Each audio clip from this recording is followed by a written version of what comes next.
Welcome to McPlum, simple solutions served daily. In this video, I will show you how to cook an egg in ramen using a microwave.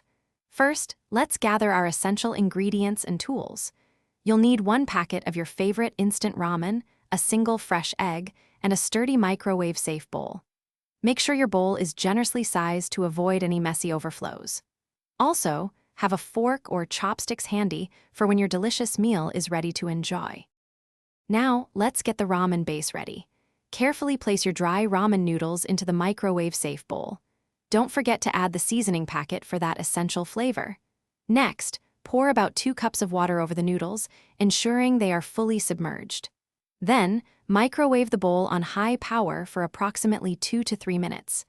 This initial cook time will start to soften the noodles perfectly. It's time for the star ingredient, the egg. Carefully crack 1 fresh egg directly into the hot ramen broth. This is a crucial step. To prevent the yolk from exploding in the microwave, gently pierce it with the tines of a fork. Now, return the bowl to the microwave and cook for an additional 1 to 2 minutes. The exact time depends on whether you prefer a runny or a firmer yolk. Almost ready to enjoy? After the final microwave cycle, let your ramen stand for about 1 minute. This resting period allows the residual heat to finish cooking the egg and noodles perfectly. If you prefer, gently stir the cooked egg into the broth for a more integrated, creamy texture. Finally, elevate your dish with some fresh garnishes, like chopped green onions or a sprinkle of toasted sesame seeds. Enjoy your delicious, homemade microwave ramen.